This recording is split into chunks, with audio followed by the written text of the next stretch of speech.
So welcome everybody to our March 1st C-Cac meeting that's been postponed and changed, and we've had a lot of snow, it seems, on the third Monday of the month. So I'm going to start with reading the C-Cac mission statement.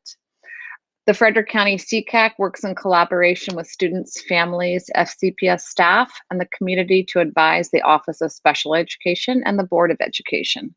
The committee will focus on open and honest communication, improving effectiveness and accountability, advocating for appropriate resources, and identifying individual issues that may often be systemic. The committee will work together to put children first. All right, so we're going to get moving with our agenda. Welcome everybody, thanks for coming. Before we jump into too much, we'd like to welcome Mr. Mason, who this is his first official meeting onto the C-Cac committee. And we would like to welcome him. Thanks for coming. Thanks for having me. And we will move into public comment. C-Cac welcomes and encourages public comment with the exception of confidential and personal related matters and issues pending in appeals to a local or state board. Individuals may speak about matters relating to the school system.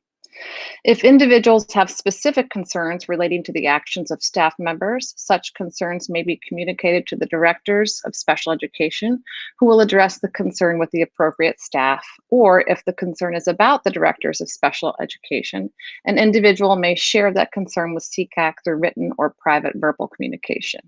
And of course, due to the critical health situation that our community is currently experiencing, this meeting, which was supposed to be February, excuse that error there, will take place via teleconference, and then any concerns can be submitted to the C-Cac information at fcps.org. We do have one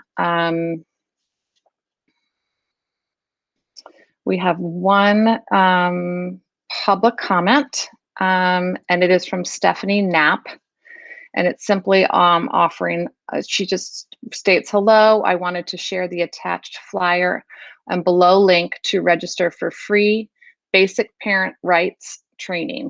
Please feel free to reach out with any questions you may have. Now, I'm not sure, Kara, we'll share that over in the chat, or that will just be the flyer will just be part of the meeting notes. But there is, I'm wondering if it's time sensitive. That I don't know. So we'll have to check and look, but I'll make sure I send it to this group immediately following the meeting. Okay. And that is our only public comment for today. Patty is not feeling great, so I'm going to take the lead on Mo. She'll jump in when has something specific that she needs to address. So on to new items. We have director comments, Linda and Troy.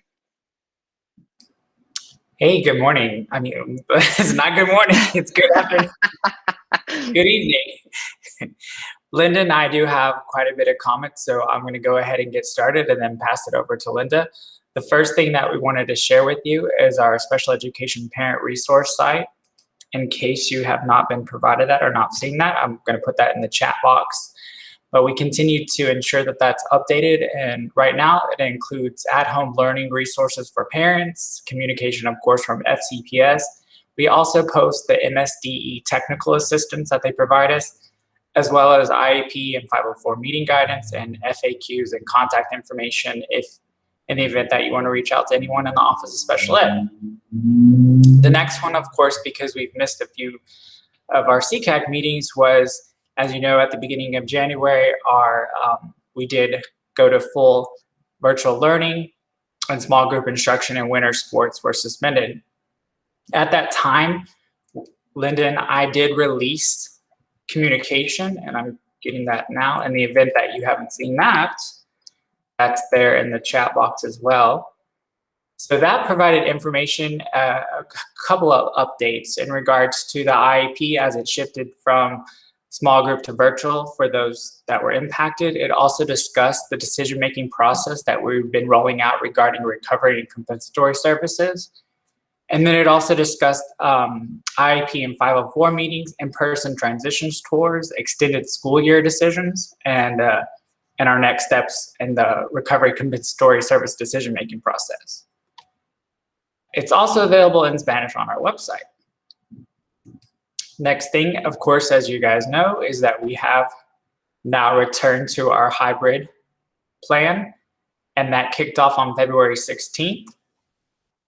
And so at this point, every school has been inspected for meeting all health and safety protocols, and we're actually now in the midst of second round fidelity checks. And so Dr. Chambers actually went out today to do some fidelity checks on some of our schools.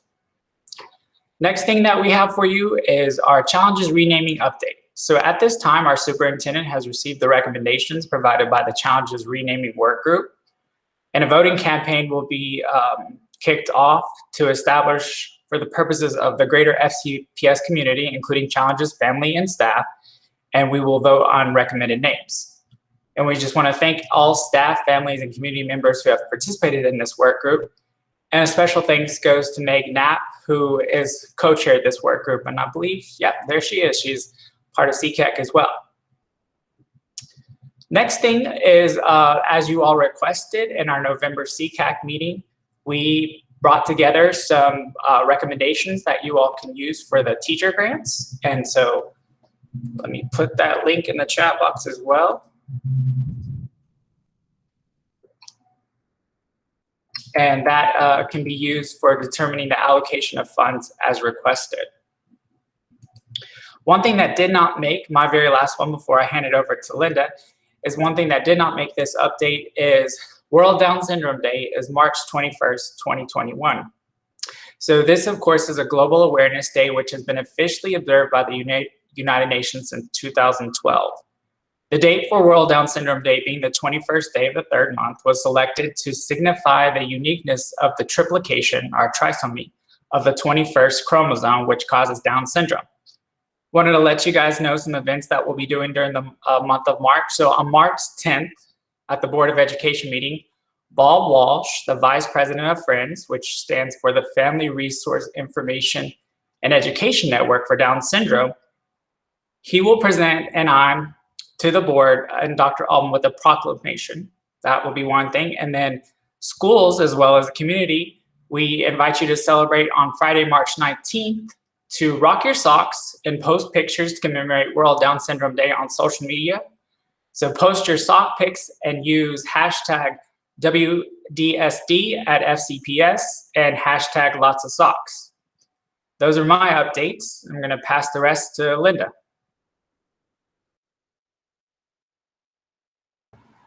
Thank you, Troy. Thank you for sharing our first half of our director comments. I'm Linda Chambers. We wanted to also share with you the recommendations that were made by C-Cac to the board this fall in November were for this school year for consideration. And so Troy and I have come up with a timeline to report out how those recommendations were considered and implemented. So linked to this this director's comment is the Ccap Timeline. And we are going to share information related to the first recommendation in October of 2021. And that was the recommendation about improving, thank you, Kara, for going there. That's the recommendation about improving inclusivity considerations in the school improvement plan. So we're going to share information projected with you next October. The second one is about tracking and reporting data on students who receive Orton Gillingham Plus, Language Foundations, and Sounds and Syllables, and Do the Math program. We will be sharing out collected data information regarding that in November of 2021. The third is C-Cac recommending including SEIA's benefited and non-benefited and ongoing professional development. And we will report out on the progress of that next January 2022. And then if you scroll down a little bit further, we will report out in February regarding communication and audits of special education related information and how it's responded to. And then lastly, in March of 2022, we will report out regarding the additional hiring of community agent school services personnel. So that is the timeline we project to share those recommendations with you. This school year coming up, we have extended school year in the summertime, and that's that program. And it will run, it's for students with critical life skills who have demonstrated significant regression. And IEP teams have been working together to determine this outcome for this summer. The plan is for in-person and virtual opportunities July 6th through July 29th. And so the services could be teletherapeutic through virtual means, but it also could be in person. Additionally, there is a screencast there that's about 13 minutes long, and it talks about the decision-making process for extended school year.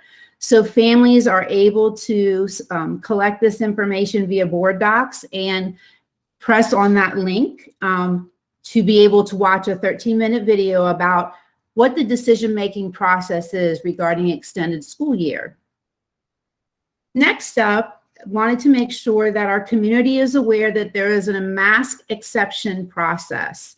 Governor Hogan's executive order for mask wearing in the public schools, the cloth face covering is still implemented, but there are certain events where students have a disability that may impact their ability to access and use a typical mask covering over their mouths. And so here linked is the actual form that a family can use. So if you know of a family who has a student who might be coming in person who might have a disability that may require an alternative to a mask so we can maintain health and safety, there's a form linked here on board docs where families can submit that to their school principal, and then they could have a meeting to determine if that is to be granted and what alternative measures students can be safe and staff and students can be safe from transmission of the COVID virus.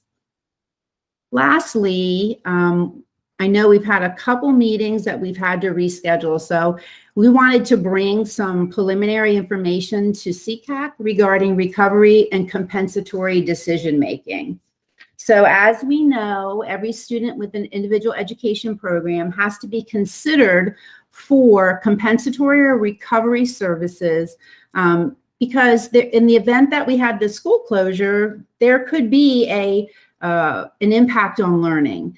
And so every IEP team has been trained on decision-making for recovery services. The recovery services that are determined will be determined through the IEP team meeting process. And that at that time, the full team, including the family, will make a determination about what services on my child's individual education program were not able to be replicated for progress in the totally virtual setting. And then there'll be some determinations about what kinds of services can we put into place and when to help mitigate against this fate loss because of the school closure. So the one thing to be very knowledgeable about, it's not a minute for minute decision making. If a child missed 27 hours of speech services in person, but they were able to get them in a virtual way, there might be a denial of fate. It doesn't mean that they are owed 27 hours of speech services. So there's not a one-to-one match. And the federal government has indicated that once the service delivery is determined for recovery, that we have 12 months to implement and complete those recovery services. So a couple things. We will be standing up some summer programming this summer between July 6th and July 29th, specifically for students' recovery and compensatory services in the area of special education pre-K, Learning for Life, our challenges, our pyramid program, on our success program, and our Rock Creek School. So we are prioritizing those decisions and providing recovery services this summer at summer locations for the month of July. And those decisions for recovery and compensatory services will continue all the way through to next year. The federal government has provided funding in order to help with the decision-making process, the implementation, and then coming back to the table to discuss how the implementation went within 12 months. So there could be some recovery decisions that happen next year, next spring, because we will also be standing up some programming that happens. Recovery services are not directly on the IEP because they have to happen before or after school, weekends, holidays, and summer, because they can't happen at the same time as the IEP services that are happening day to day. So for those are all of our director comments with the exception of one. The Maryland State Department of Education has released their Maryland IEP survey about parent involvement. And so we forwarded that information to Kara. I think she forwarded it out to you guys. And so please share that with your families that you interact with, because if we have children in Maryland who receive special ed services, we want to share how that's going in each and every county. So if you have families in other counties, we just want to make special ed better. So please have them complete the survey. And thank you. That's the end of director comments. Thank you, Linda. Thank you, Troy. Is there a way to is there a link to that survey? We can just pop it into the chat box just in case people want to click on it now, just so they have that window open. And then the recovery services it's obviously not ESY, but is that going to structure the same way? Like they'll have buses, and if they're in person, they're gonna go to certain sites, and then there'll be chunks of time. Will it look similar to what I would be envisioning for an ESY?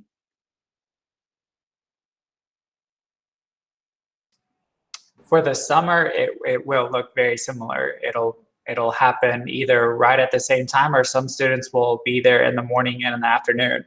But our recovery compensatory will also occur in the fall. It will occur in the spring, and it will even occur summer of 2022. So a lot of students is going to look very individualized, but you are right, Jen. During the summer, it'll look a lot like ESY. Thanks. Anybody else have questions?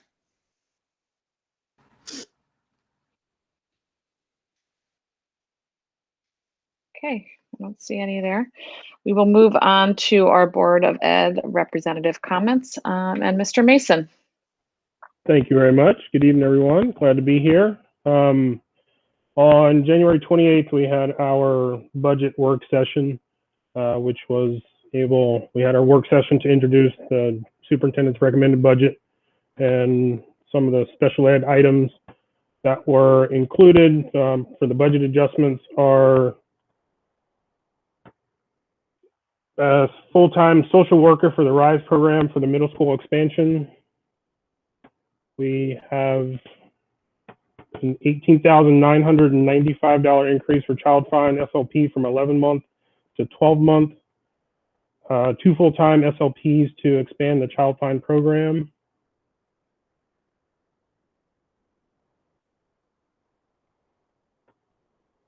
$23 full-time special education classroom teachers, 2 full-time special education teachers for the RISE program, 1 RISE program for the middle school expansion, 1 behavior support specialist for the RISE program in the middle school expansion, 1 full-time Spanish transcriber, $16,000 to increase existing Spanish transcriber to 12-month position. 2 full-time special education instructional assistants for the RISE program and middle school expansion.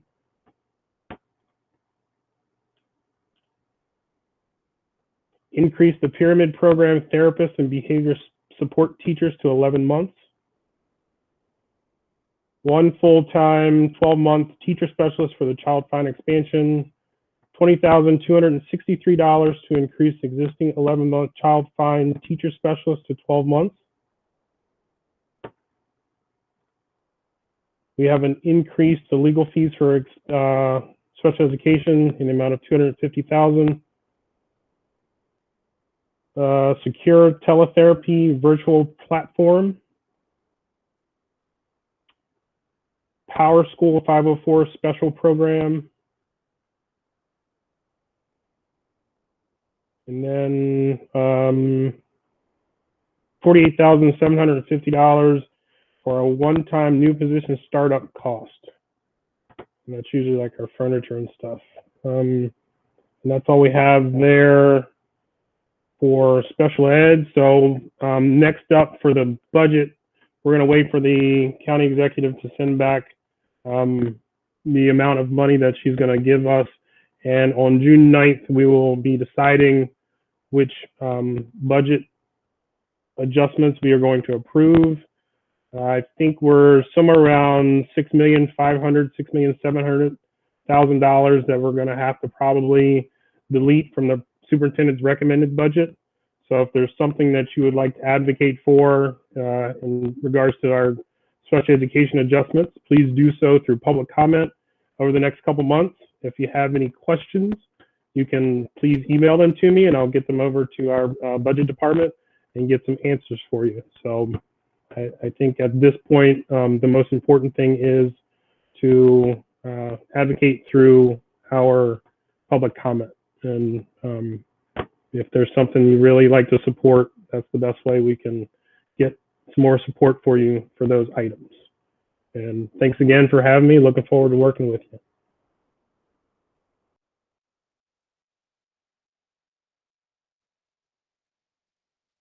Thank you. Anybody have questions for Mr. Mason?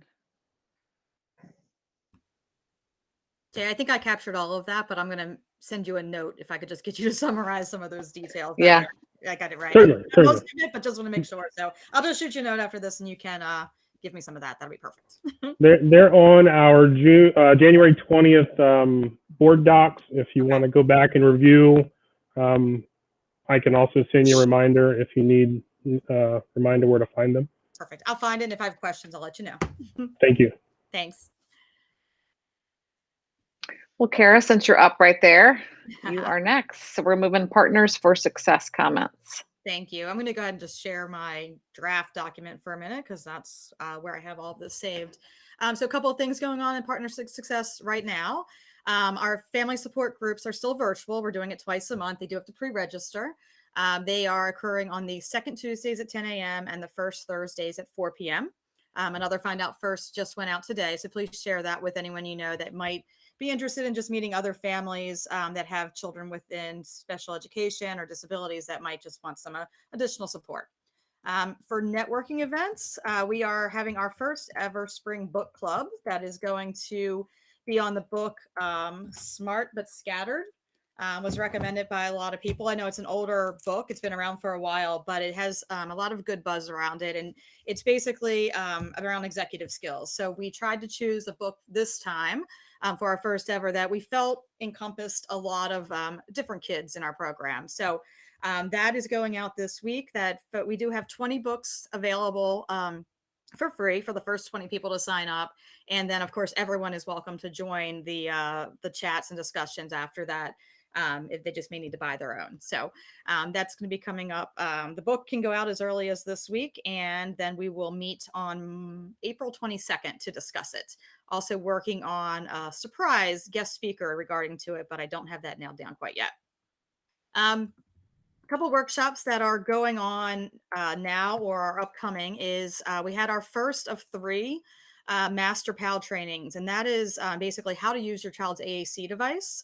And our ACT team is leading this. It's a 3-part series, and you'll see and hear the different pieces of it. But it's basically teaching both families and support staff and teachers and anyone else who wants to join how to better utilize the child's AAC devices in a way that is more natural, that explains modeling. And so far we have, and for our first registration, we had over 40 people register and over 30 people attend, which is great for us. We also had a lot of FCPS staff that joined, which was exciting, and a few new parents that I've not seen in my workshops in the past. So this was definitely an interest to a lot of people, and I'm glad to have that team to partner with. They've been great. The next one will be on March 11th, and then the third one will be on March 25th. They're all being recorded, so if you aren't able to attend either of them, you'll be able to get the video and review it at your own leisure.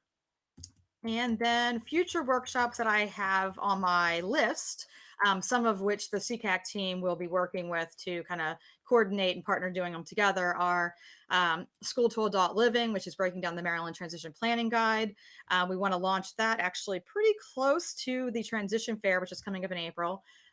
Money Matters is just sharing different resources that our county, Maryland, and federal options for parents to tap into. Acts of self-care is something that we do every spring for our families, just as a reminder of things that they can do for themselves to keep yourselves healthy. We want to partner with Pathfinders for Autism in April for like an Autism 101 program. Working with Friends right now for a speaker that they are working on and seeing what we can do to help with that. Working obviously with our C-Cac team with understanding assessments, both like psychological, educational, OT, those types of assessments. We want to get that out there. And the last couple things are somewhat new on my radar. We were going to have someone speak on the current structured literacy and structured math interventions that exist within our systems now. And then we will have what I'm calling a lunch, learn, and discuss on what are extended school year services and recovery services. I think they're going to be two separate ones, but I'm waiting to kind of see some final presentations to see if they could be combined or not. Any questions? I think Teresa had asked if is there going to be a Spanish interpreter at any of the events? Yes, I'm sorry. That's also on my list. I meant to tag that in there. So I'll put that on. I need to work on that one, but it is on my radar. Good question, Teresa. Thank you. Kara? Yes. Are the family support or networking meetings recorded? Most of them. So support groups are not. We never record the support groups, but the workshops we are trying to record as much as possible. Right now, Google Meet, there's just one challenge with Google Meet, whereas if you speak, you become part of the presentation. So I'm trying to encourage my families to either post their questions within the chat room or to drop and watch it later if they need to. It's just a little challenging compared to a couple other platforms. I know Google's working on that. And I'm also working on determining if I can edit so that if something comes up, I can cut it a little bit. But yeah, so far, most of them have been recorded. And then if you register for them, and request the recording later, I can send that out directly. I'm not posting them anywhere directly at this point, but if you have registered for a workshop and you request to have a recording, even if you can't attend, I will send that over to you. Thank you. You're welcome. Anything else? Any other questions for Kara? Oh, and real quick, I think Teresa, I misunderstood your question because I think there was actually I had on my list about just a full Spanish IEP program. Your question, I think, was specific to, are there interpreters at our events? I can always request, unless it's a widespread that I have like 100, 200 people in, I don't proactively record it, but I do encourage that if anyone wants that, then I can request an interpreter. And I'm working on updating. The S'mores is a new platform that we can use that can do some automatic translations that will make it a lot easier for a lot of our community members and family members to be able to translate the document. And then it may make more sense for them when they can ask me for that. So we're doing our best to encourage and promote that if you need an interpreter, we can get one. But I don't have them for all events unless requested.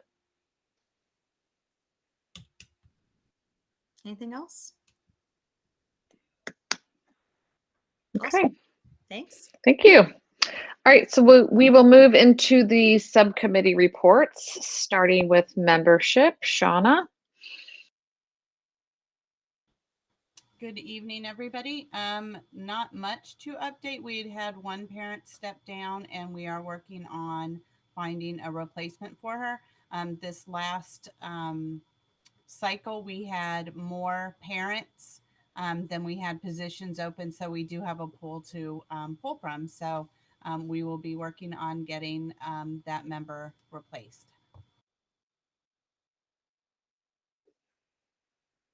Thank you. Anybody have questions for Shauna? Not for Shauna, but I just have one thing to ask about the membership committee listing that we have. I just looked at it today because it had gotten sent out, and Ray Gallagher is still on there. It breaks my heart that we have to take her off, but we're going to get to put Jay on. So we need to we need to do that. And also Troy's not listed on here. So I think Kara, you've been taking care of this this list, right? Yes, and I just added Joy today, and Troy's been on, so me and you can talk offline to make sure we're looking at the same list. Okay, that sounds good. Perfect. Okay. Okay. Awesome. Thanks. All right. The next subcommittee is communication / publicity, and Jeremy. I was trying to figure out how to work my mute button. Apologies. I don't necessarily have a whole heck of a lot to update everybody on. One of the things, Kara, I'm going to reach out to you to get some of those links for those announcements that you had, because I want to put those on the Facebook page. Yep. The other thing is that we were supposed to meet the week of the snowstorm. I think it was the first snowstorm, to update the C-Cac pamphlet. I need to reschedule that meeting, and I'll be looking to do that one day next week. So I'll send an email out to the folks on the communications committee to pick a day for next week to do that. The other thing is that we do support for the annual resource fair, and I guess some of our plans changed this year with the decision to go virtual for that. One of the things I wanted to ask here is that were there any requirements for any print media? I think in the past that we had given out flyers and we had made some posters and those things, but I was under the impression, perhaps incorrectly, that we were not going to do any print media. Is there anybody that can course correct me on that, or am I going in the right direction? I'm wondering if Desiree. Yep. Go ahead.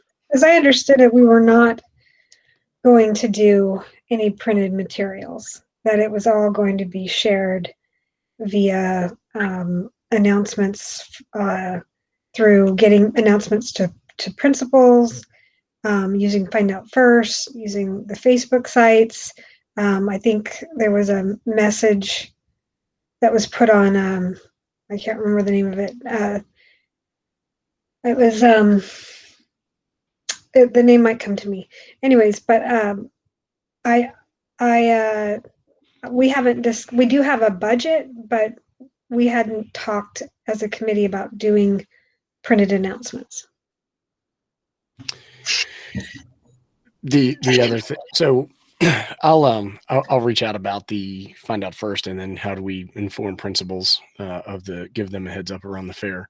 The other one is that annually we reach out to local radio stations, and we normally secure a radio spot where we do an announcement about the resource fair. But I think we had planned to defer that again this year, given that it was a virtual resource fair.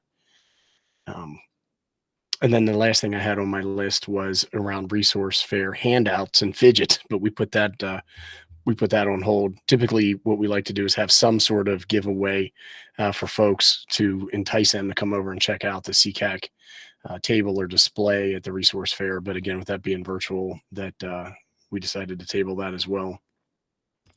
That is all I have in terms of an update. Okay, and I know Eric's going to have some questions at budget because we haven't spent anything yet. So hold your thoughts for a second. I'm holding. Yeah. And I think same with resource fair. I think we have a lot to discuss come resource fair. So we a lot of this is overlapping as we get through the list. Okay. Thank you, Jeremy. So next would be Best Buddies. Lori. I do not think Lori is on. So this is Carol. I'll try to reach out. Sorry. That's okay. I'll try to reach out to Laurie afterwards. So far, we have not, as far as I know, we have not had any schools step up to do this at this point. So I recommend that our Best Buddies team gets back together and just kind of comes up with a final plan to have a final decision within like the next 2 weeks on, if we would recommend, if we have a school that's interested, great. If we don't, come up with a new recommendation on how we could use this money in a Best Buddies type environment. I know that Urbana is still keeping their chapter active. So I'd like to reach out to them to see if they have any needs, since they did launch this last year and then they had to go through virtual time, see if there's anything that they might like to use budget for. And then we can share that with the team and possibly even vote remotely if we can, just to, use those dollars in the what is it, the way in which we had wanted to, whether or not it's specifically for best buddies or if it might just be for, facilitating friendships among some of our students that with needs with other typical students. So we will regroup. I'll see if I can find Laurie. We'll regroup and see if we can get something out to the team, maybe for like a virtual vote with some suggestions specific to the budget we had for best buddies. Is that okay? Well, I think it's fine, especially with everything being virtual at this point. I don't foresee, like, if Urbana's the only one, that would be probably a small piece of the budget. But since Best Buddies, we're not in the building, I don't know how we're gonna kind of facilitate new groups. Yeah, there are a lot of chapters that are virtual, but I think most of them have been in existence and then went virtual. So it was a little bit more of a transition, an easy transition. At least that's what the Best Buddies leadership has described. But I mean, I can't say it's impossible. We did reach out to a few schools earlier in the year. We'll do some follow up with them and then regroup to see if there's another way to allocate those funds to something similar. Okay, thanks, Kara, for presenting for the Best Buddies. Okay, the next, it's a big one. Probably should talk for a bit on resource fair. So Desiree, you want to update us on what's going on? Yes. Okay. So we have met a couple times, and Jennifer Hurd went ahead and drafted an email for us to use to contact vendors. And we essentially we used the C-Cac email to send out an invitation in which we told different businesses and vendors that we were going to hold the resource fair through a virtual platform this year, and asked if they would still like to participate by preparing a short video that describes the services they offer by their individual organization, and also to provide their contact information. And the resource fair will be held not on just one day, but from March 8th to March 12th. And so Eric Jorgensen, he created a kind of an instruction sheet that had guidelines for how each vendor could upload their video that will be seen through I believe a YouTube platform. And he instructed each vendor to sort of select a category, and then there was a site that they can click on in order to submit their video. And so, as far as I understand it, there's been about a dozen videos that have been made, and I haven't actually watched them all, but generally it's the directors sharing, it's they're explaining in 2 to 3 minutes the service that they offer. And then we also have had Linda Chambers and Troy Keller, who created a welcome video that will be used at the beginning. And Kara has also made a Facebook invitation, and I've seen one other advertisement.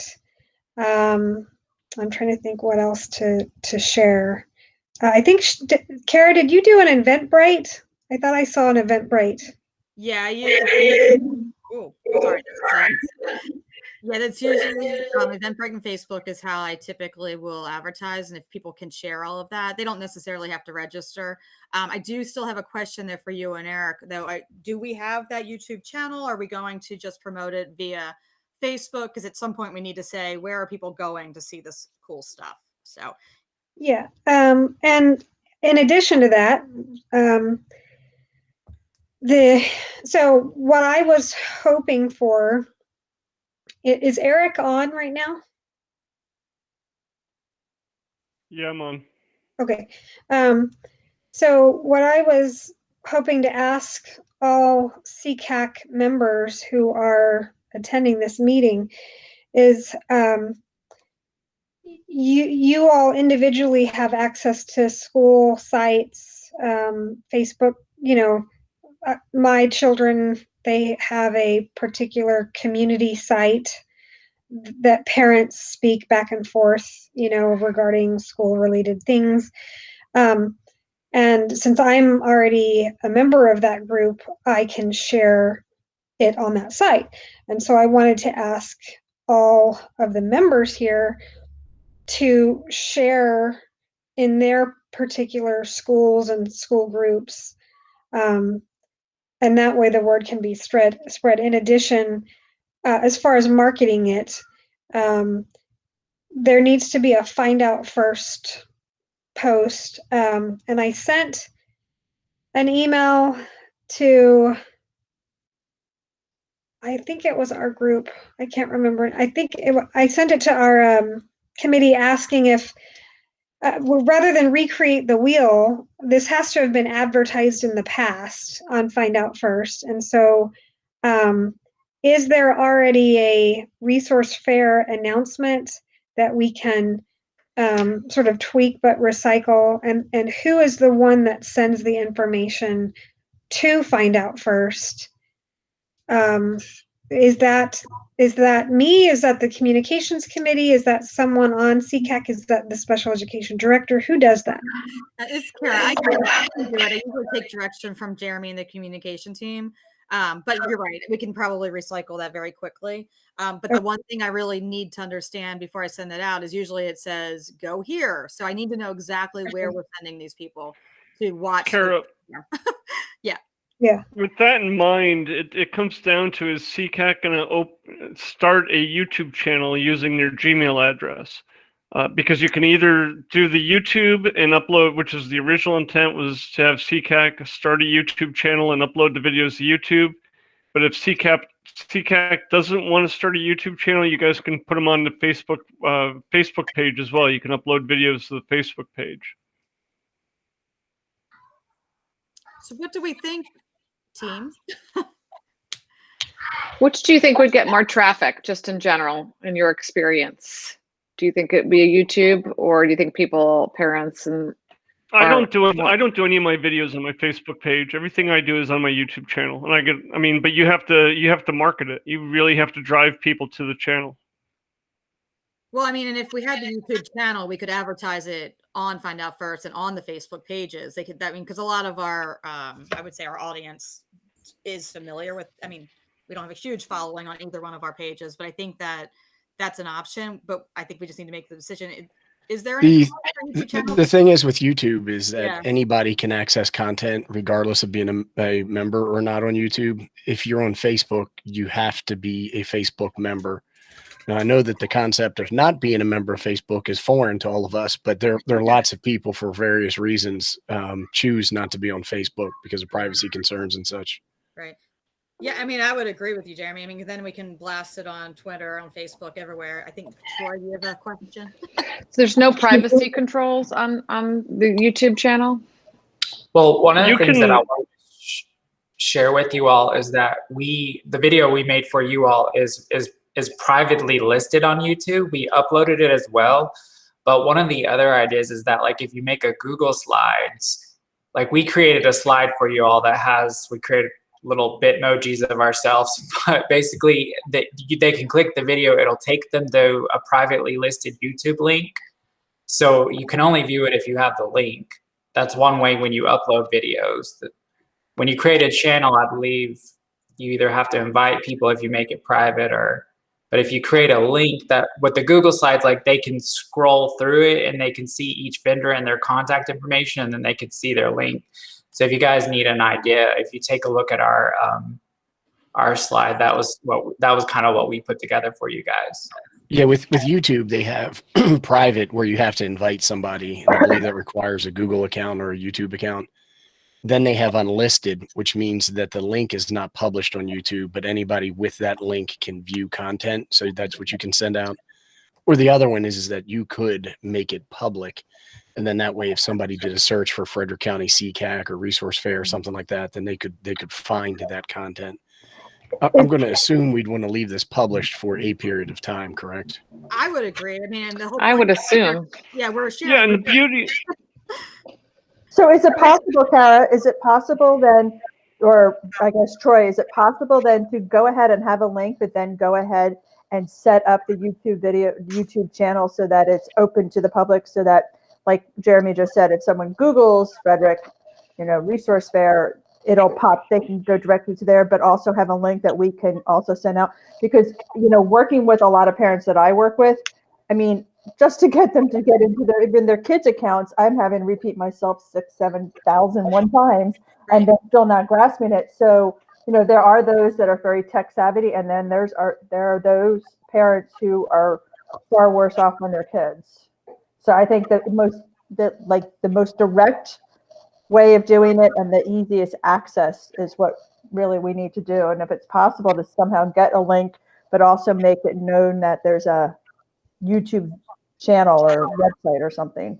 the easiest way that I've found is make the channel public, and then anybody and everybody can find it. I mean, YouTube is the second most used search engine, and so a lot of people can very easily just type in the YouTube just like you would on Google. And then it also gives Kara, people were asking earlier in the meeting about recording some of these things that Kara does. Well, that gives you another place to take those videos that Kara records and upload them to the channel, from her group, from Partners for Success, and share them with C-Cac, and continue reusing that content and getting all that information out there. And Linda has her hand raised. Go ahead, Linda. So when we think about the resource fair of the past, it's held at an FCPS school. People know to come to FCPS. I wonder if we just use the FCPS YouTube channel, and whatever you develop and create and have it open, then we just put it through Find Out First. We upload it to the FCPS YouTube channel, and it lives forever there. I like that, because then you can just put playlists on the FCPS YouTube channel, and if there's really no limit to playlists. You can put a playlist for Partners for Success. You can do a playlist for C-Cac Resource Fair. You can do a playlist for news you can use from C-Cac or something. I mean, it just starts really expanding all of the different things that you can do. And I really like what Linda had to say about just keep it simple. Hey, Linda, do you know who's managing that page that we can reach out to? You just send it to Troy and I. We'll get it to Public Affairs. It's Perfect. the Public Affairs staff. Okay. Yep. Cool. Perfect. So would that limit anything that we put on there, because that's a FCPS and not a C-Cac YouTube page? Or the restrictions, I guess, is what I'm asking. When you set up a YouTube page, there are certain rules around posting content with children in it and content that may be viewed by children. So when you set up your page, you have to declare if it will have content that is adult only or child friendly, which is 13 and under, considered in the United States. And then also when you post videos, you need to be mindful of how you post them according to the child safety rules. So that's just something to consider. We'd want to have somebody who's familiar with that process. Right. I was thinking anything specific to FCPS, like would there be restrictions for things that C-Cac posts that would be restricted because of FCPS? Are there guidelines, Linda? Like, are you talking about like personal identification information?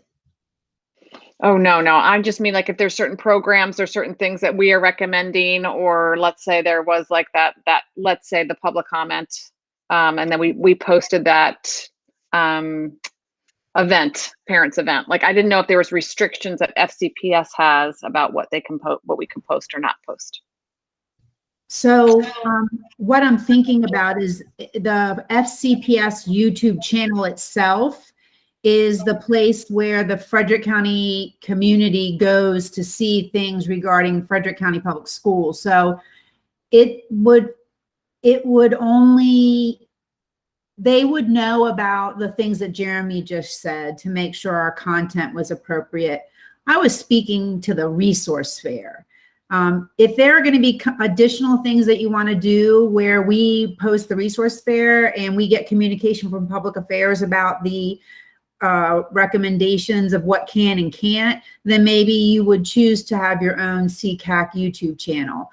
I was just speaking about the resource fair itself and where you might get more bang for your buck having it live on the FCPS YouTube channel. That's all. Got it. So right now we could just access it for resource fair, and then later if the communications committee decides they want to develop their own C-Cac YouTube channel, that would be separate from the initial concern right now is just getting exposure for the resource fair. Yeah, I think it's the most painless way to do it. So are we decided that we're going to go through FCPS YouTube rather than creating a C-Cac YouTube? I think that sounds the most efficient at this point, Okay. right? It's already created, it's already there. Okay. And okay. And Eric, is my understanding is I guess, is it you that are going to take the lead of compiling the 12 plus the first welcome session into a combined? No, they're not going to be combined, Israel. They're going to be separate videos, so people can go to the playlist and they can pick the videos they want to see. Okay. So so it's not this long, 36-minute video montage of all the different providers. And I don't think there's going to be any problems. Like, the only thing I was thinking that might be an issue would be endorsements, but putting a C-Cac resource fair on YouTube isn't FCPS endorsing any particular vendor, so that shouldn't be an issue. Okay. Okay. Do you have any other questions regarding the resource fair? So this is supposed to start March 8th. Is that correct? That's correct. Okay, so every Wednesday we have a special education meeting, an weekly update. So it would be nice if we had some information that we could pass along so they could share that on the Wednesday meeting, so that then those special education teachers could share it with families. Will we be able to have anything before Wednesday? So it's already up on the Facebook, the C-Cac Facebook site. Are you talking about, like, in what form are you wanting the information to come? I think they're just going to need the link. So right now, Teresa, in terms of getting it out on Wednesday, I think that if you just direct them to the Eventbrite site, as soon as I have the official links to the direct YouTube channels or playlists, I will update all of that kind of stuff. So if they go back, so if they like the Facebook page or event, or if they, register for the Eventbrite, then any communication of updates I'll have sent back through those automatically. And that way, so Kara, could you send that information to me, please, so that I can then pass that to the person who needs it for Wednesday? Absolutely. And I'm going to go ahead. I'll put it in the notes here too. I'll add that to that section, and this section to say, here's the link to the Eventbrite. Here's the link to the Facebook page. And we'll make sure that as soon as we have that official thing, and we'll still promote it in both of those areas. So I think if we have them land there, that'll give them the option for us to push updates too. All right. Thank you. No problem. Thank you. And what I'll do is I'll just make sure all the videos are uploaded into the Google Drive, so whoever needs to take it to the PAO can just send a link from the Google Drive to the PAO and let the PAO take care of the videos into the YouTube. Okay. What does PAO stand for? I'm sorry. Sorry, Public Affairs. Oh, okay. Thank you. All right. So that's all that I have.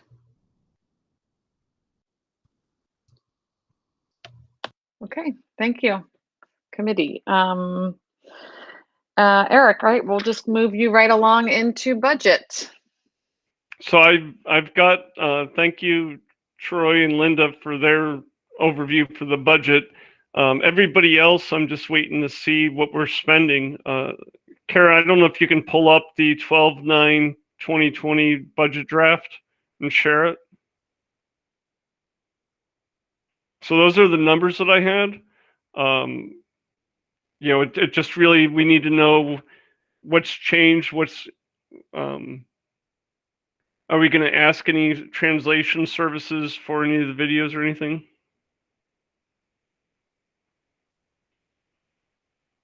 Because I don't, YouTube will do some translations, I think, and I think you can open source it.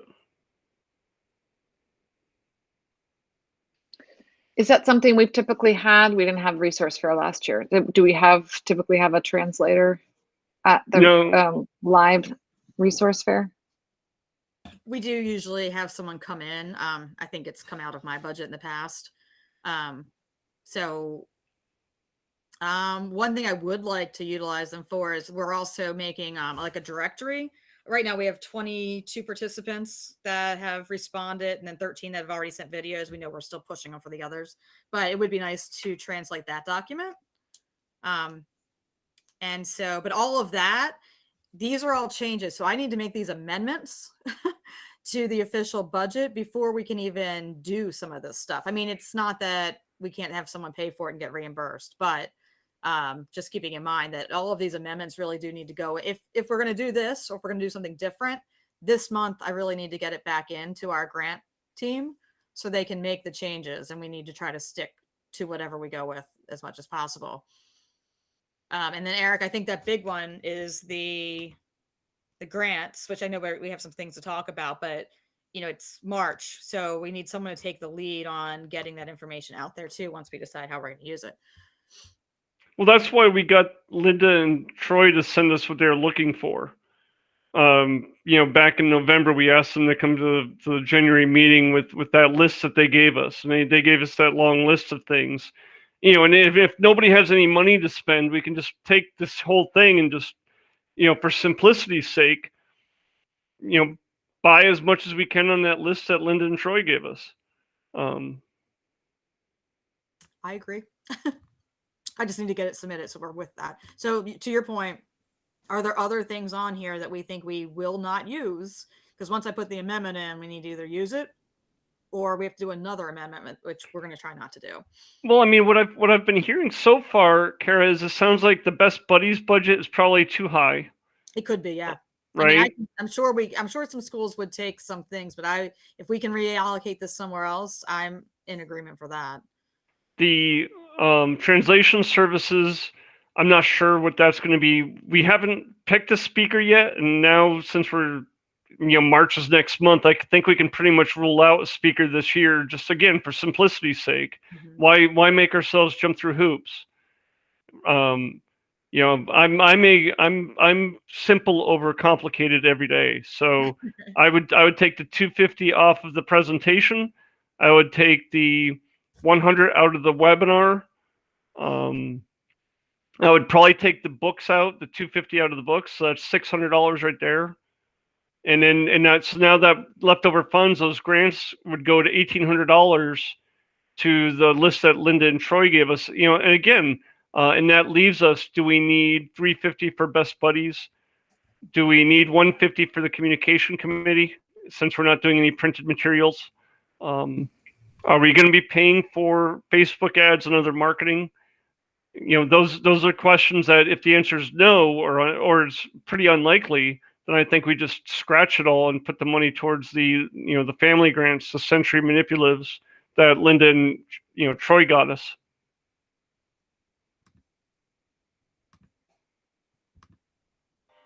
Any thoughts from the greater team? I think there are too many restrictions right now to consider Best Buddies. They just can't get together. I would like to see some comments from Linda or Troy translated for the Hispanic population so that they know what kind of programs are available through Frederick County and where they could turn for more information.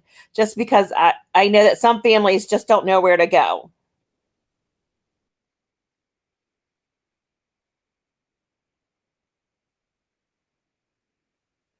Yeah, I'm wondering if we shouldn't put some money into some translation services for, and I don't know what the videos look like that, that we're uploading for the resource fair. And if they could be voiced, I don't know. I don't know the services. Do you voice over? Do you do a closed caption in Spanish? I'm not sure, but I think that may be worth investigating. That's just my opinion on the translator services. Otherwise, I think it'd be great just to put everything, like you said, towards the grant that we're not using. I don't know where I would go to research that. Upwork or Fiverr or one of these other. You're gonna have to put it out to bid, and then it's a matter of putting it out to bid, having people bid on it, and then it's kind of you hope for the best when you get the translations back, because you're gonna have to send the video out, and then you're gonna have to get it back and re-upload the new video to YouTube. Right. I mean, but the idea of it being virtual is that, yes, we promote it next week, but it could exist there, and we can promote it again as kind of like a an encore or something like that in language. So. Doesn't YouTube have closed caption translation services built into the platform? They have closed caption, but the translation is, you used to be able to set your videos open so it can be open source translated, but they don't do an automatic translation. Right. And the feedback from our deaf community is that the closed captioning via YouTube is they use the word ugly. I don't know how else to describe it, but it's choppy.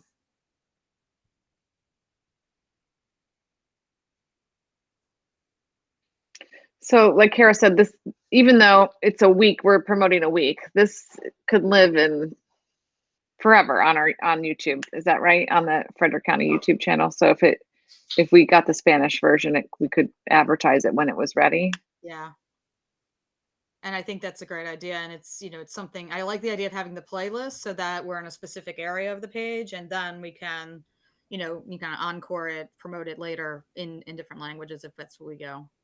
Yeah, the challenge is going to be, how much is it going to cost? Yeah, I don't know that we want to pay for somebody else's program.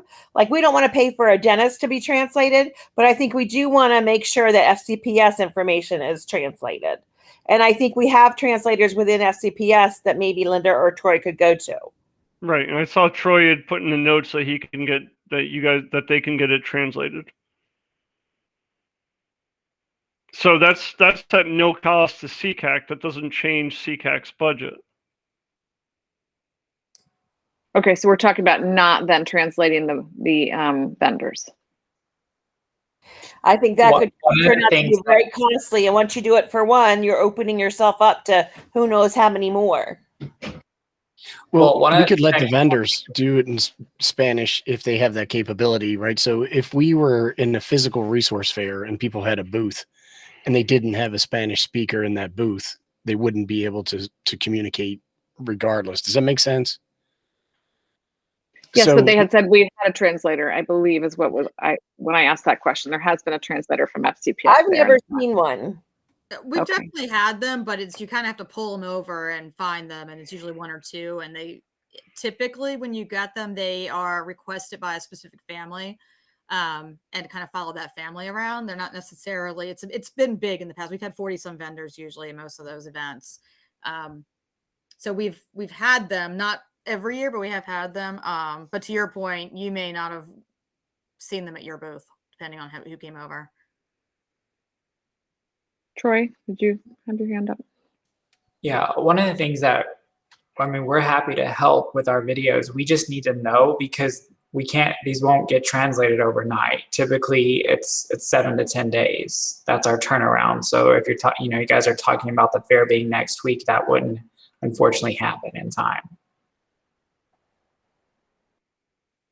Right, which is when I think we said, when it gets done, you can re-advertise the Spanish version. But if it doesn't, I'm not getting the feel that sounds like something that the committee wants to do with the vendors. As long as the FCPS part is translated, I'm not hearing, unless please tell me otherwise, jump in chat, speak up if I'm misunderstanding. Well, there is, well, okay, just to give you a perspective, in prior years, there's been, upwards to 70 or 80 participants. This year, there's 12. So, do we want... There's 22. We just haven't received all 22 videos yet, but they've all shown interest on their way. Oh, okay. I'm sorry. That's the amount that I'd received so far. I apologize. Okay. So, but if it's going to live on sort of indefinitely in cyberspace, then it may very well be a good investment and a way to utilize some of the budget dollars that we need to use this year. I think our resource committee just has to decide and take a vote on whether we want to go ahead and spend the time to do that, and then just put it, like you said, to re-advertise it, even though it might be past or into the week time frame. But I also think, to Eric's point, it's a budget issue. Because if it was an expense, it would be something we have to submit it to the grant committee. So we have to have so we don't want to make too many amendments they're not happy if we make a lot of amendments to the budget. Right. And as a committee, do we want to pay for vendors' materials? Well, as a committee, we haven't used any of the allotted amount for the budget that we have. How much does translation services cost? Because we haven't used a dime of the money that we were allotted yet. But look at it this way. If you're paying to have something translated, would that be a higher priority than giving people with FCPS and who work with students more materials for their classroom? Well, but what I'm saying is for our committee, doesn't our committee get to decide what to do with our money that we've been given? Our mission is to help as many kids as we can, I think. I don't think it's fair to put a value on one or the other. I just don't think that statement's fair to anybody. I think we just need to decide if the resource fair wants to move in that direction, then we need to make sure the money is there. The bigger issue is time. We have to get this budget turned in. Going out to Fiverr or Upwork and getting competitive bids, and then it's going to take more time than we really have available to us to get this budget turned in and approved. So, okay, my understanding was that we already had that amount approved.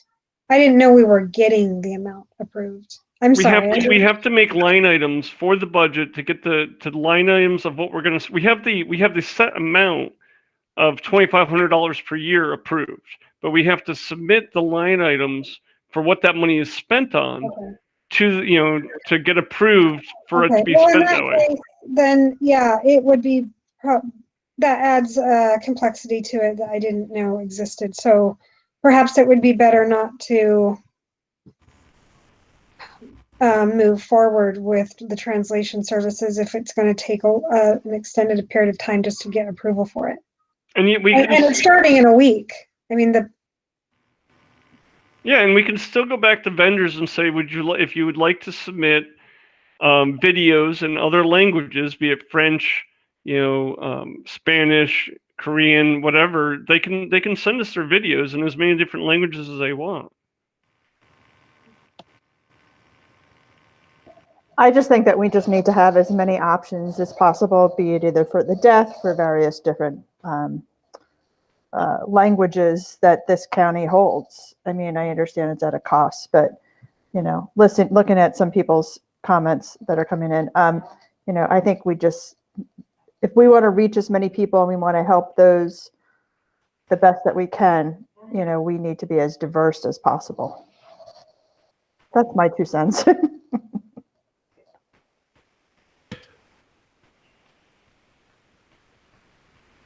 let's see if we can get a ballpark estimate on. We have to just be realistic. Spanish translation is usually the priority, and see if we can get a ballpark estimation on what it might cost to translate these number of videos, and see if it works within our budget without, you know, taking away drastically from some of these other teacher grant recommendations. That's my proposal. What do you want me to put in the budget plan then, Kara? For today, I would just say, can we go back and see an estimate on like I don't know, like a cost of acquisition, or just a proposal on how much per video it would cost. And then we can come back and either say we can do it all, or we're going to cut it for this year and we will make the effort to build that into our budget for next year. That's my proposal. That's my recommendation. Do I need to make Desiree, is there a way to find out, ask all the vendors if they already offer it in second language? And then that way that limits, we don't have to, you know, find out we have to get 22 or we only have to get 12, and that will help us. I mean, the videos that I've seen are like, some of them are little mom and pop, you know, service, like they provide a music service for, like as a therapy. And I think that they would have to find. No, what I'm asking is could you just put out an email and say, does anybody have do you have this presentation already prepared in a second language? And just see if they have it already. Follow-up email. I could send a follow-up email to the 22 that have submitted. That'd be great.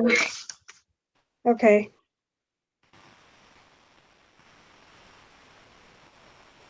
Okay.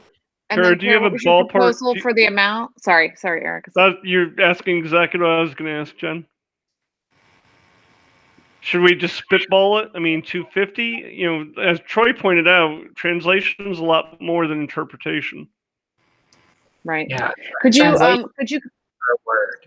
You're paying per word that has to be translated, versus if you schedule time with an interpreter, they're just going to charge per hour. Right. Can you pull up that other the budget back up, Kara, so we can see when we were talking about moving around money? Yes, and I was going to say too that what we've also asked of the vendors was to provide basically for like our directory, which is a description of their services, who they are, what they do, who to contact. And I think translating a document versus translating 20 some videos would be much more cost effective, and we would still be able to get the information out there. Yes. They wouldn't be able to watch it, so it is a setback, but we would at least have a verbal translation that we could provide to everyone in that way. Yes, I'm bringing it up. Hold on one second.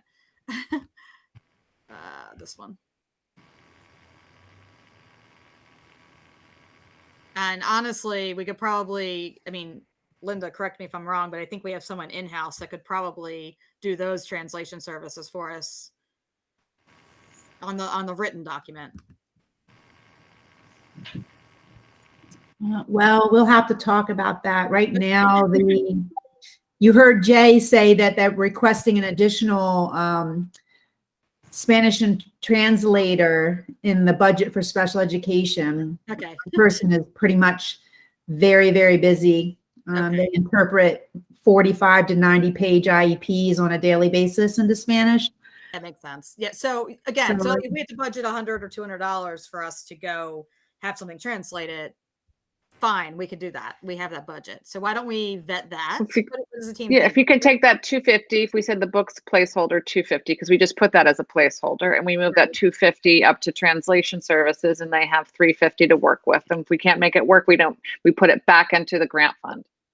Does that sound fair? Okay. And that way we don't have to change line items. We're just changing dollar values, and that's not so bad.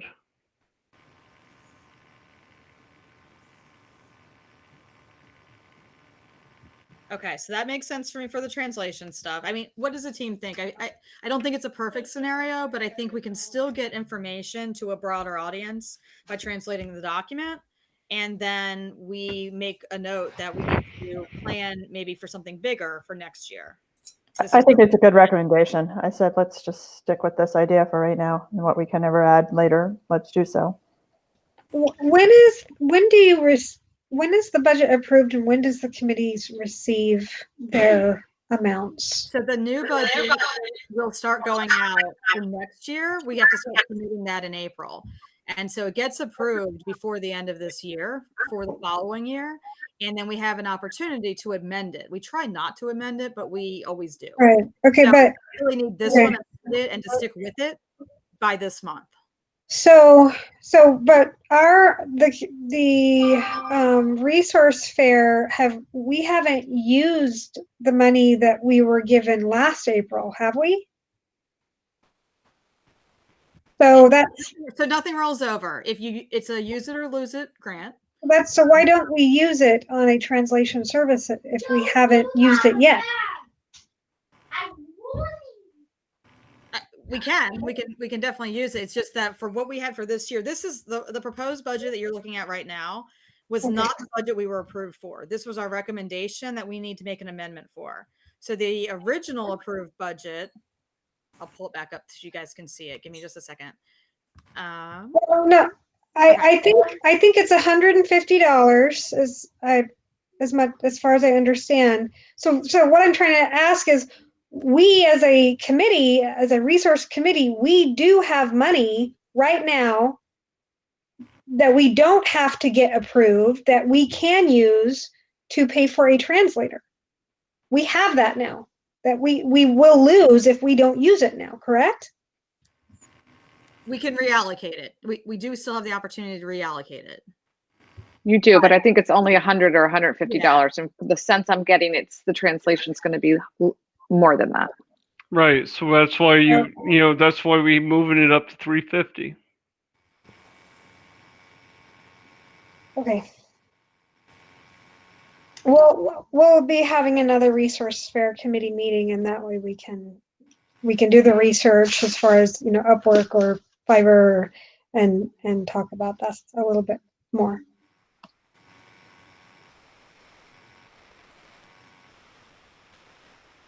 Okay, so without submitting yet, we won't make any amendments to submit. We're just moving this money around to see if it comes back and it can be used.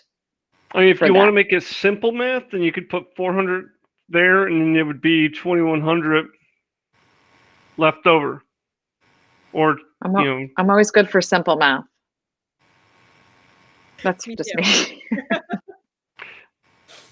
Because there's just not a lot of other things to spend money on, right? So, again, for simplicity's sake, round up to the nearest 100, call it 400 and 2,100. And also gives you more wiggle room when you're negotiating for how much you can get translated. That sounds good, since the other committees are not using those funds.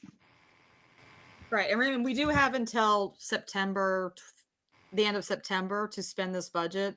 So if by some chance we say, okay, it only ended up being 250, and we have to get through the summer or something, I'm sure we could come up with a document of some sort of useful information that could be translated in September.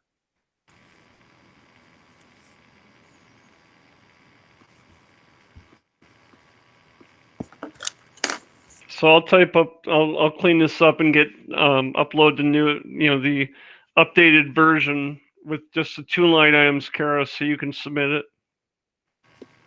Yes, please.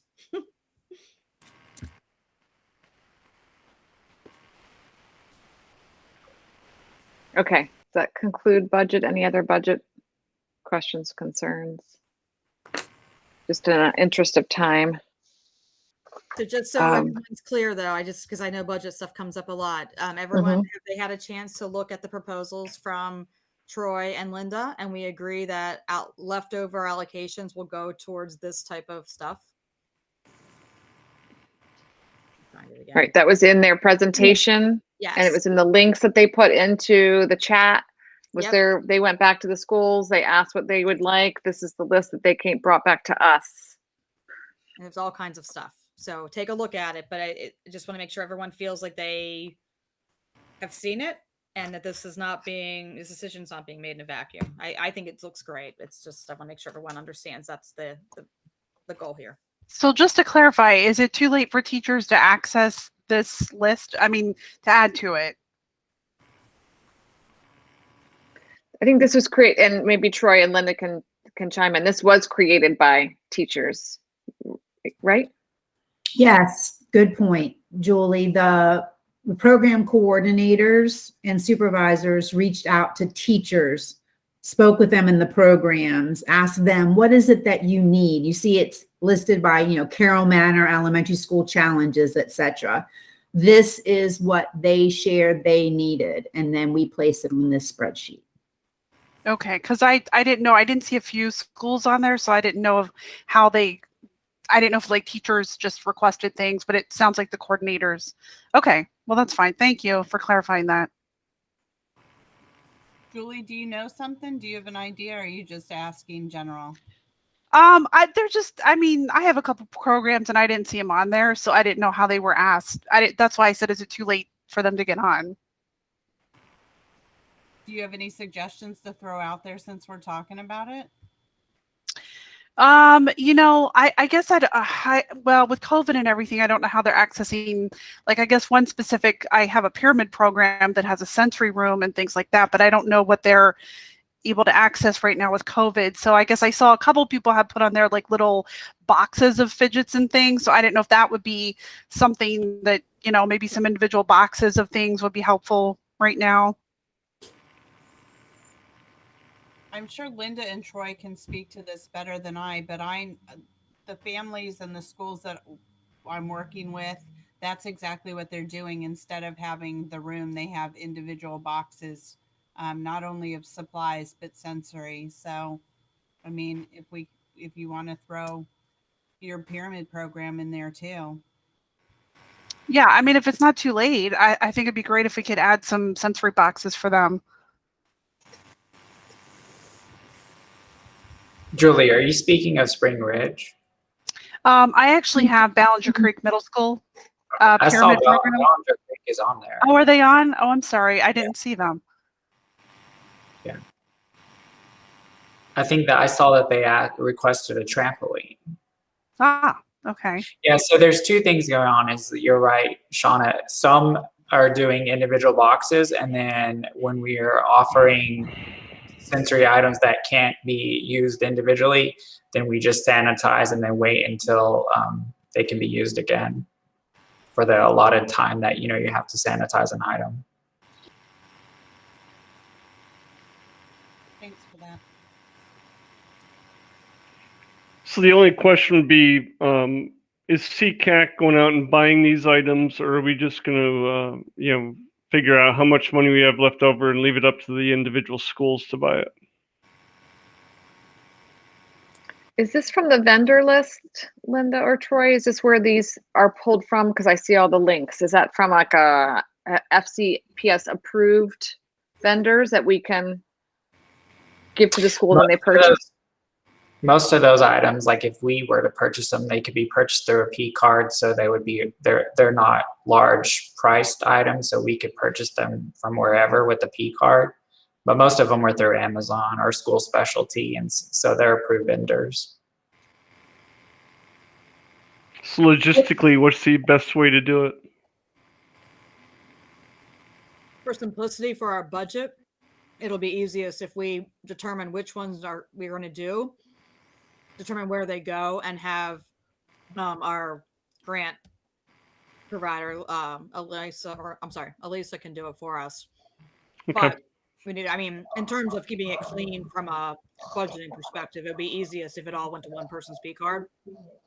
Otherwise, everyone's going to look for like budget codes and it gets ugly. But I'll double check that with her. But that's typically easiest. We just need to determine which ones we're going to do, where they go, and what we need, and then she can do that for us. Yeah, so I'll just run down the values and see what the cash out is when with the $2,100 that we have that's not being used for translation. So Kara, were you saying then that it's better for us to purchase it and then supply it to the schools and then they can divvy it out to the various teachers that requested it? Is that what I heard you say? No, she would give me her P card and I could go in and order whatever we needed. It's kind of how it would work, but it would all be budgeted onto one person's P card. So that when she goes to submit her budget information, she knows that all of these like 20 items would all be expensed to the C-Cac budget. And she would just order them separately with the correct contact name or wherever it needs to be shipped from there. Yeah.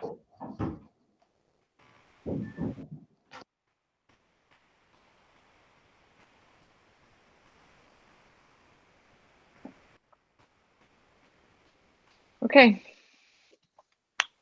Anything else about the budget list? So I just want to make sure we're all on the same page. We have $400 for translation services, $2,100 for grants, and that's a $2,500 budget.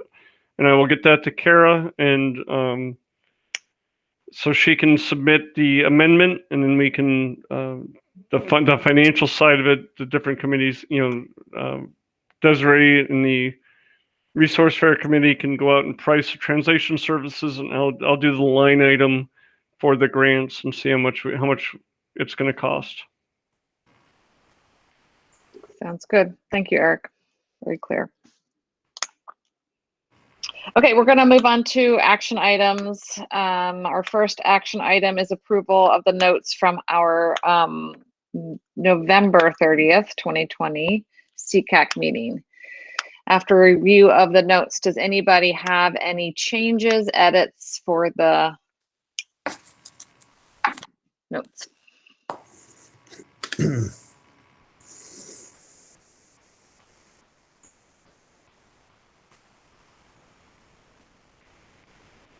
No changes? It's amazing. So if we have no changes or edits, I would need a motion to approve the notes from the November 30th, 2020 virtual C-Cac meeting.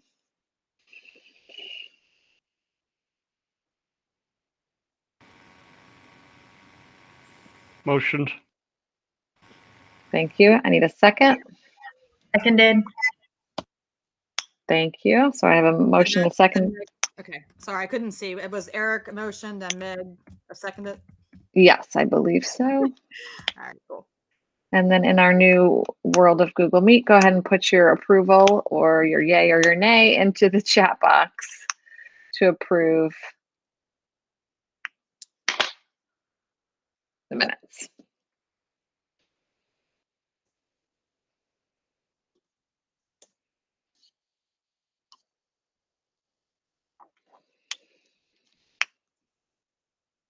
Kara, you let me know when you get or don't get a quorum. Just counting. Hold on one second. Okay.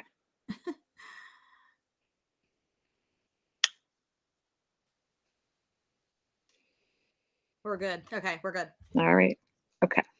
All righty. Thank you. Next action item is Patty had created we talked about creating a public comment document, meaning if people provide us with public comment, sometimes there are concerns, sometimes there are questions, and how do we respond as C-Cac to those public comments? Kara, would you be able to share that document? Yeah, so when did she send that to me? Because I'm sorry, it's one thing I don't have pulled up right this second. It's one of the top ones because we've pulled it up. Yeah, so in the Google Drive, it should be one of those more recent ones. Yeah, I just looked at it. Public comment today. response document. Hold on. Okay. Find my shared with me ones. Give me a second. Yep.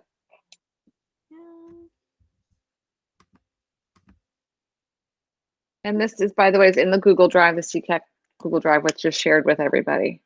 They have access to this information.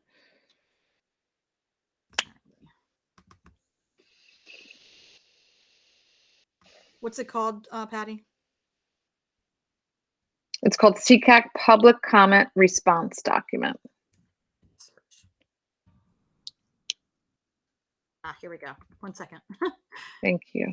There you go. Patty, are you okay to chat about this one?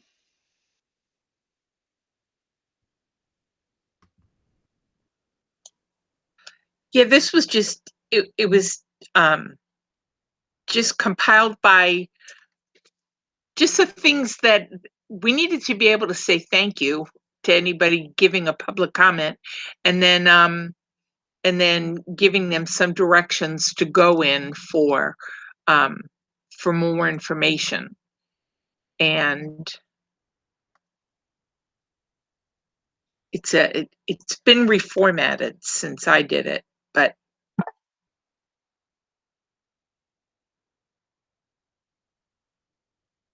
I mean, really, it really does give them a whole lot of information, different places to go. So I think I saw a request for the link into the chat box. Yeah. I guess people can pull it directly up, and then if do we still have our Gmail account? mm-hmm. Yep. Okay.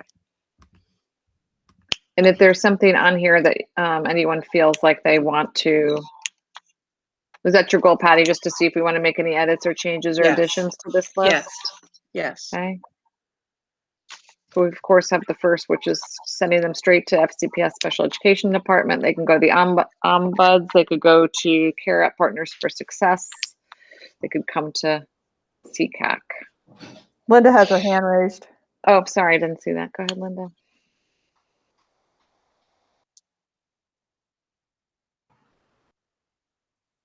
I don't have my hand raised, but as I'm looking at this document, there's a reference to the Director of Compliance and Student Support. So there is no Director of Compliance and Student Support. We have two directors, Troy and myself. Troy is the Director of Special Education for elementary programs, and I'm the Director of Special Education for secondary programs. That's how long ago I wrote it.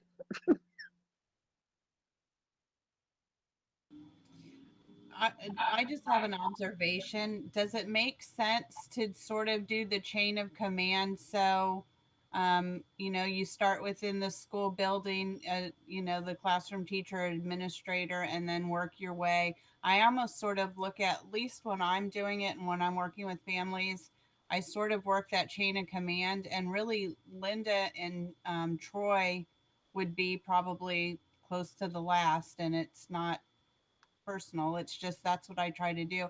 But I wonder if we present this in the order of the chain of command, if that makes sense to you guys. Like, I wouldn't start with, if a parent contacted me and was asking me for some advice, my go-to would not be to send them to Linda and Troy. I would have them start within the school building first. So the classroom teacher or the case manager, or, certainly the administration. And then I would work my way through central office too. Typically, when I'm getting to Linda or Troy, we've done all those other steps and we're hitting the wall, or we're not getting a compromise, or we're don't have a satisfied parent. So I don't want, if a parent who doesn't understand the process gets this information, I know that I probably would start at the top, which means I'm reaching out to Linda and Troy, and I would imagine Linda and Troy are going to come back with, have you contacted your child's case manager? So I'm just throwing that out to you. No, I think, Sean, I totally agree with you. I mean, as a special ed teacher, that's exactly the system that we do. You start with your case manager. If there's an issue with the teacher, you go to the teacher, and then you start working your way up. And then, your co-coordinator, coordinator, supervisor, and so forth. And I think Shauna has a good point. I mean, with a lot of parents, they need the most basic steps given to them, kind of like, I hate to say, dummies for whatever, but it's not dummies, but you need the most basic, uncomplicated steps for parents to be able to follow. And I think she's got a good point. I think putting it in that that diverse way, that laddered version is probably the best for parents to follow. I'm wondering, Patty, if when the creation, was it because if you felt that they were coming to us at that point, they'd already been through those steps, which, if that's the case, we can still put that in there and saying, if you have already done X, Y, and Z, because then the rest of it's not really chain of command, because the ombuds would be different necessarily than Partners for Success, which would be different than the special ed department. Not that we shouldn't put them in order. I do agree with, I think there should be, but just to make sure, if you've already done X, Y, and Z, then you can contact. Right.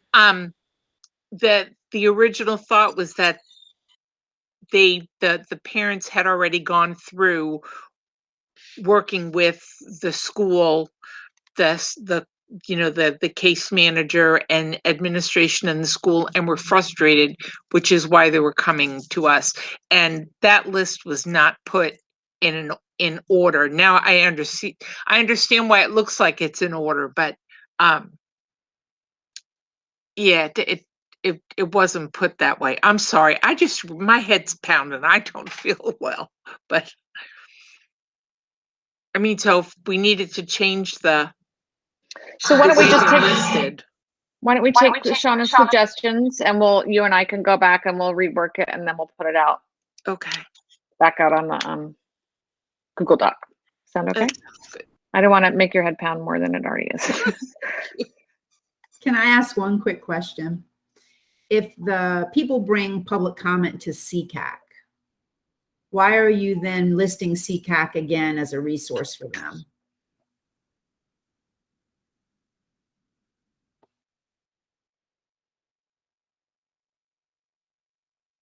They may recognize that because they brought the comment to you. But if this is actually who else can you reach out to, maybe it's not who else you should reach out to. Maybe it should just be list of available resources and what they provide. You know, what do the directors do? What does the ombuds do? What does Partners for Success do? Just like you have it there. Yeah, we can just pull off C-Cac. Yeah. We can edit it. Yeah, that makes sense. One thing I would add to this document is, and maybe the first thing, but have the parents refer to their calendar handbook.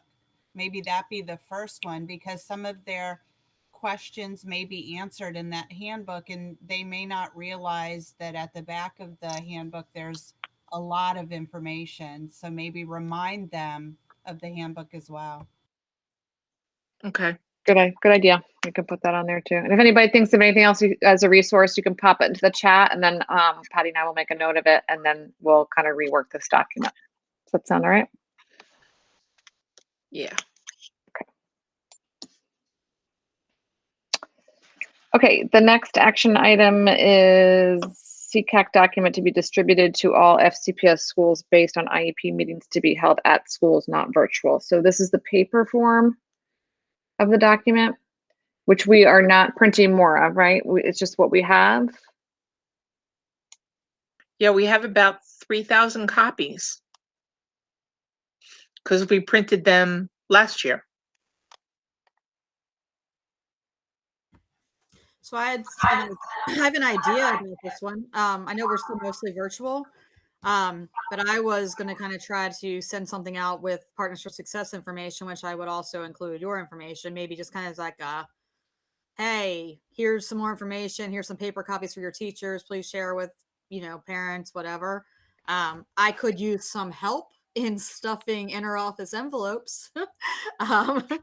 So if someone could come volunteer with me one day to just sit down and stuff and say, hi, this is who we are, this is what we do, and blah, blah, blah, that would be fantastic.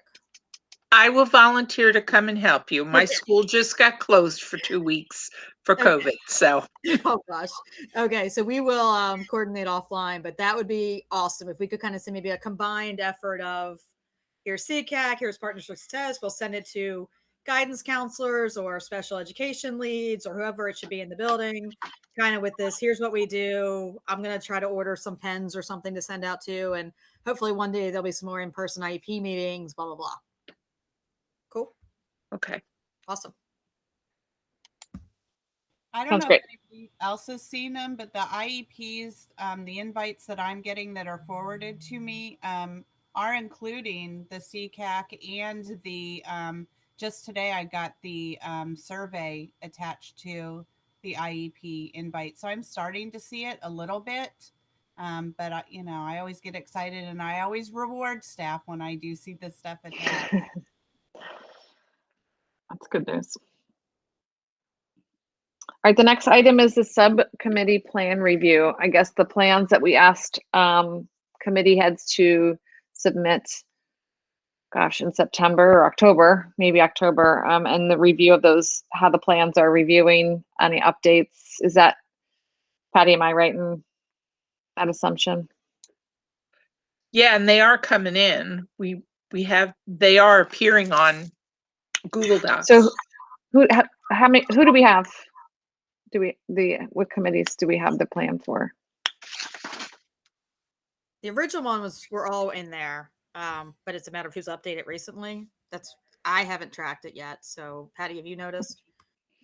No, I know we saw there was a new one today. And I know communications has theirs. I don't know, we'd have to go look. I didn't. Why don't we say for this one, if you have not updated your plan, chair members, please go into Google Docs and update your plan. And if you have any trouble or accessing those, just send me a note and I'll make sure you have access to it. So you can go in and put some updates in. That way we have the most current.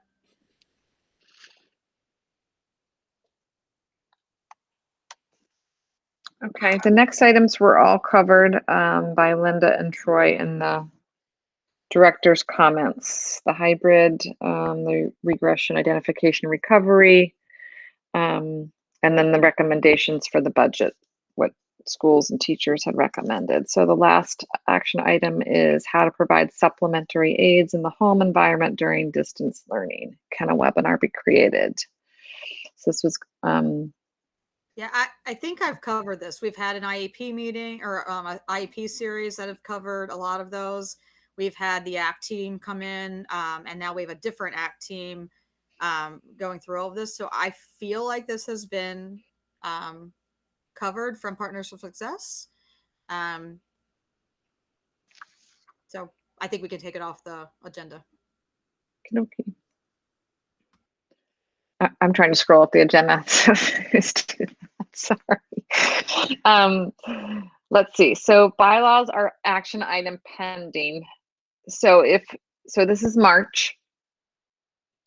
So if in the April meeting, we discuss the amendments to the bylaws, the bylaws say you have 30 days to review any recommended suggested changes to the bylaws. And then the goal would be to do the vote in May. So this will stay on as pending. These are so far the items that we are talking about making amendments for the bylaws. I'm not going to review each one because we're going to. Can we go through it in the next meeting? Can we make that an actual action item for Yes, March? That's what I was just saying. And okay, good. For April. What do we? Oh, because no, sorry, we have a March. Yeah. This is 2 meetings in March. February. My fault. Yes. Can we put it still on the February meeting? Yes. Perfect. That way so we can put it up. Questions. I'll send it out again to everyone so you can look at it and have any jot down questions. But if we could definitely discuss it, that way we can discuss it if anything goes off, or we can vote on it and be done. Okay. Cool. So we'll start to discuss that in the March meeting, just because it does tend to go into a lot of discussions before the actual final vote comes. So we'll put that on that March.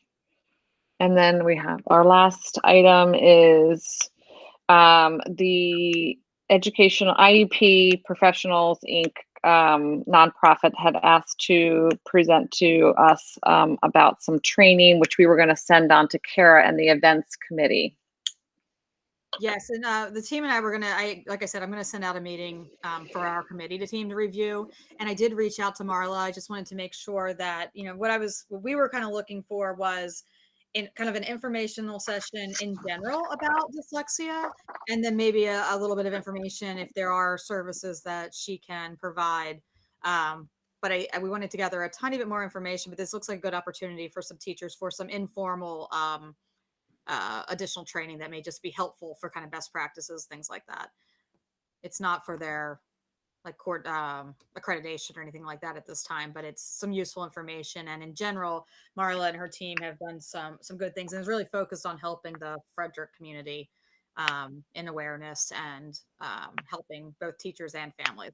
So, but we'll bring. And so you guys you'll just let us know. Yeah. Then for the next one, okay. That would be great. Yeah. So. I think that's the last item. We have nothing. Well, we'll move some of those action items over. So we have nothing for the good of the order. I think we've covered all the items with 15 minutes to spare. Wow. So we would need a motion to adjourn the meeting at 7:45. Motioned. And a Seconded. second. Thank you. That was Desiree. Thank you. Sorry, you see me squinting. I saw you squinting. Yeah. So put your little votes in the